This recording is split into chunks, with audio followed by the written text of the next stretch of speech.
We began my Wonder Diva series with Nong Tum of Thailand. Now, let's talk about another one of my inspirations here in Asia.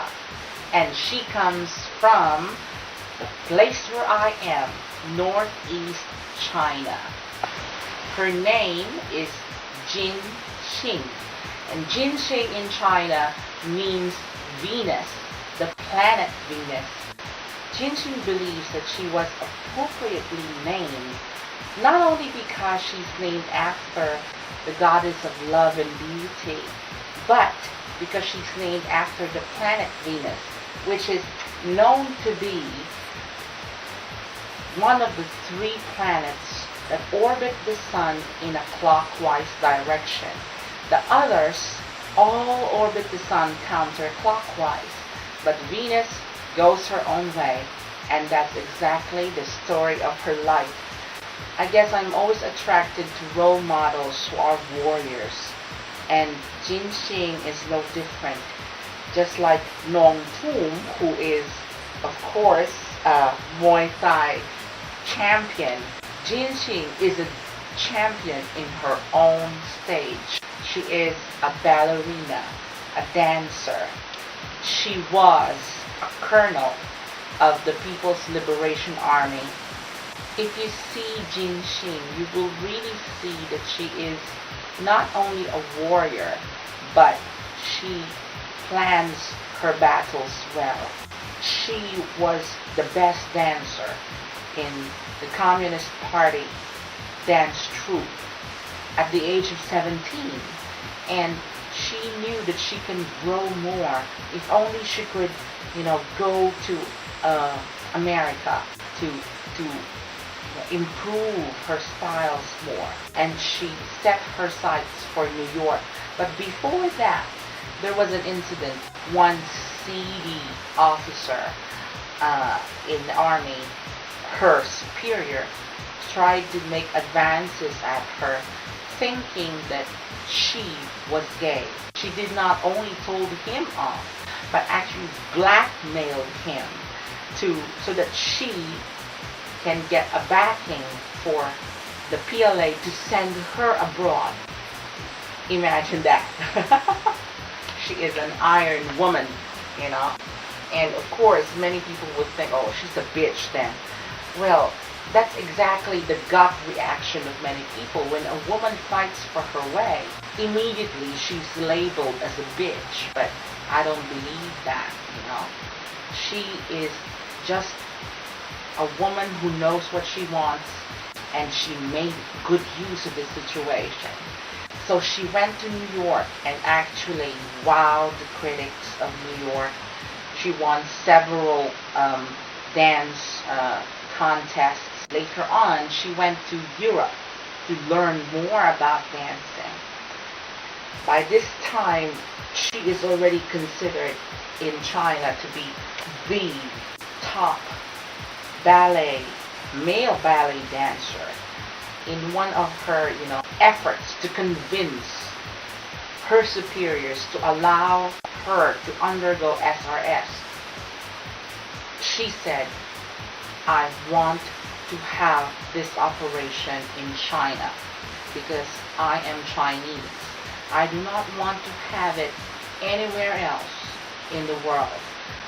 At that time, although she knew that this operation is not yet actually performed in any hospital here in China, she insisted that she wants to have the operation here.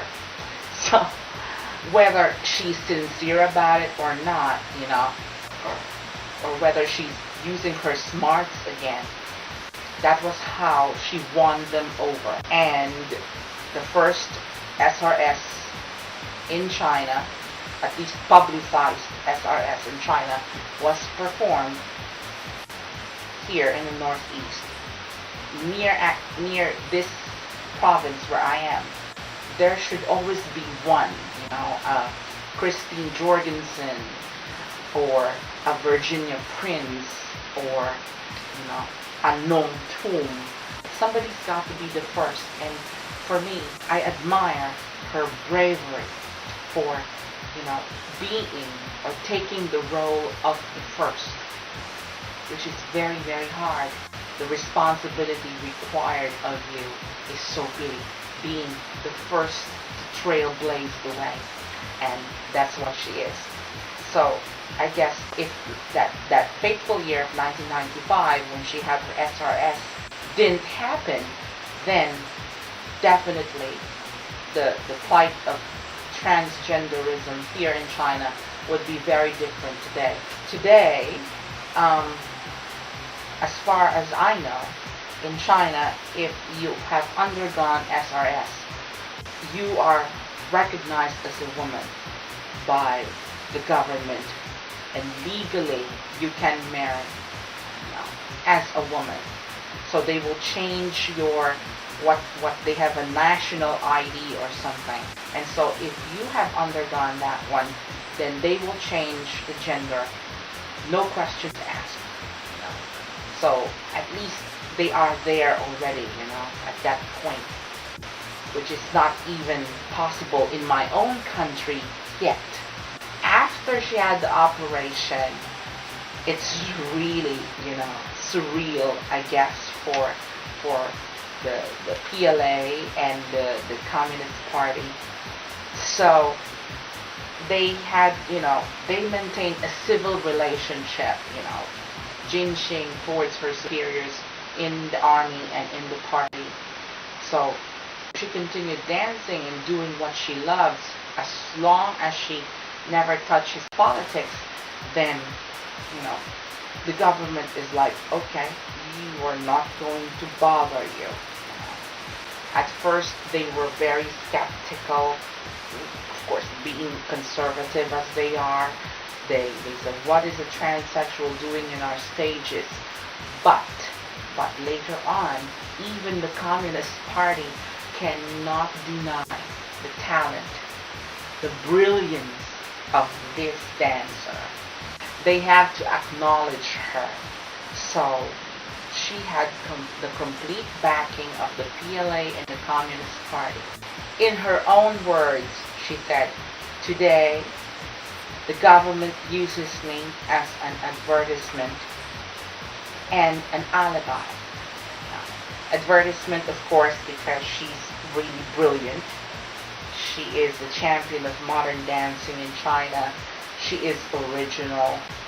But an alibi, because she said when China is under, attack from human rights organizations around the world, the response of the party will always include her.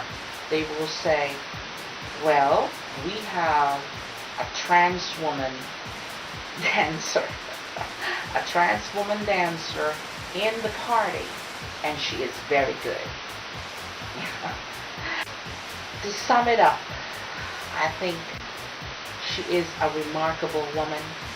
In fact, I was thinking, when I was looking for a job, if they ever asked me, the gender question, the dreaded gender question, I will tell them that I am like Jin Qing. I think she, this remarkable woman, is a beacon, not only for Chinese trans women, but also for all the trans women in the world. And definitely they will respond to one of their own. That's the power of this diva of mine. And definitely Jin Qing, my very own Venus here in China, is a wonder diva in all sense of the word.